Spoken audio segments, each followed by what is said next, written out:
হযরত ওমর বলে কালিমা সার। উমরের মনের কালিমার প্রতি মায়া বাইরে গেছে। উমরের মনে এবার কান্না করে আর বলে, রে ভাই তুমি আমার আপন ভাই, তুমি আমাকে আঘাত কইরা রক্ত ঝরাইছো। এ ভাই তুমি শুনে নাও, তুমি আমাকে মারতে মারতে মারতে মারতে দুনিয়ার জমিন থেকে বিদায় করে দিবে, তবু আমি কালিমার মধ্যে এত মজা পাইছি, এত স্বাদ পাইছি, আমি আল্লাহর কালিমা আর ছাড়তে পারবো না। আল্লাহর বান্দা উমরের মধ্যে ভয় চলে আসলো, কি ব্যাপার? আমি আমার বোনটাকে আঘাত করে, আমার এক মায়ের পেটের বোনকে আঘাত করে আমি শরীর থেকে রক্ত ঝরাইলাম, আমি কত ফাসান। এই দেখেন আল্লাহ তাআলা হেদায়েত কিভাবে দিবেন। আল্লাহ বলেন ইন্নাকা লা তাহদি মান আহবাবতা ওয়ালাকিন্নাল্লাহা ইয়াহদি মান ইয়াশা। ও পয়গম্বর, আপনি যাকে হেদায়েত দিতে চান সে হেদায়েত পাবে না। আমি আল্লাহ যাকে হেদায়েত দিতে চাই কোনো না কোনো ভাবে, কোনো না কোনো কৌশলে আমি আল্লাহ তাকে হেদায়েত দিয়ে দিব। পড়েন সুবহানাল্লাহ। হযরত ওমর চোখের পানি পড়ে গেল, কি ব্যাপার? বলে আমার বোনের রক্ত জমিনে ঝরঝর করে পড়তেছে, কি এমন কালিমার মধ্যে মজা পাইলো, আমি একবার শুনেও তো দেখতে পারি। বলেন না সুবহানাল্লাহ। হযরত ওমর বলে, বাইরে ও বোন আমার, ও বোন আমার, একটু কালিমার আওয়াজটা আমাকে শুনাইবি কিনা? যেই কালিমার জন্য তোর রক্ত ঝরাইলাম, তোর রক্ত ঝরে পড়তেছে, তবু বোন তুমি আমার কালিমা ছাড়বা না। ওই কালিমার মায়া মোহাব্বত তোমার দিলের মধ্যে এত বেশি, আমাকে একবার শুনাইবা কিনা বলো। কি একটা কালামে হাকিম থেকে তোরা যেন পড়তেছিস, গুনগুন করে আমি বাহির থেকে শুনলাম।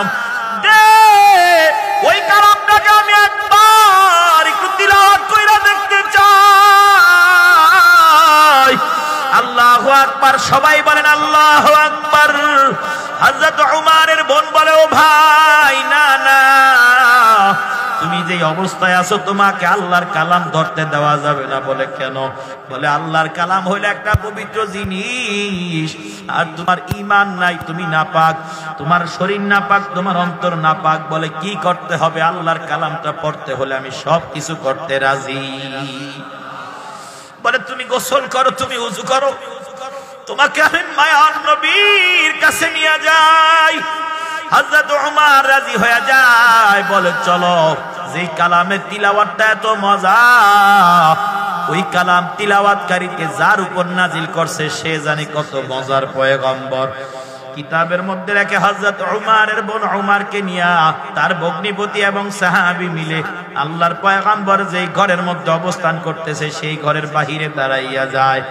সাহাবায়ে কেরাম দেখে ভয় পেয়ে যায়, পয়গম্বরের কাছে হাজির। ও পয়গম্বর, হযরত ওমর হাজির। আজ মনে হয় একটা কিছু হয়ে যাবে পয়গম্বর, তবে আপনার কোনো টেনশন নাই।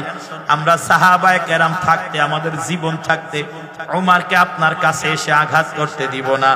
আল্লাহর পয়গম্বর বলে, আমার সাহাবায়ে কেরামের দল, না না, আজ ওমর আমাকে আঘাত করতে আসে নাই। আমি আল্লাহর কাছে দোয়া করেছি, রে আল্লাহ, আবু জাহাল অথবা ওমর দুজনের মধ্য থেকে একজনকে আপনি হেদায়েত দেন। আমার আল্লাহ মনে হয় আবু জাহালকে কপাল কুপুর, আবু জাহালকে কবুল করে নাই, আমার আল্লাহ ওমরকে কবুল করছে। আর দেরি কইরো না, দরওয়াজাটা খুলে দাও। সুবহানাল্লাহ। হযরত ওমরের জন্য দরওয়াজা উন্মুক্ত করে দেওয়া হয়।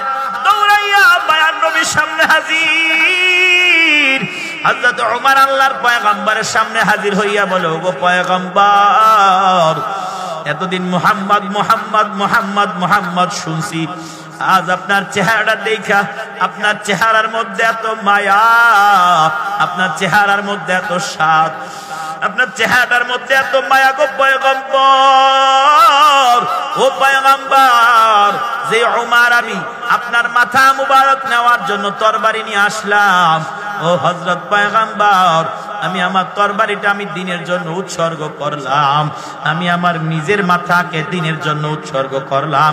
মেহেরবানি করে আর দেরি না করে আমাকে পড়াইয়া দেন লা ইলাহা ইল্লাল্লাহু মুহাম্মাদুর রাসূলুল্লাহ। আল্লাহু আকবার।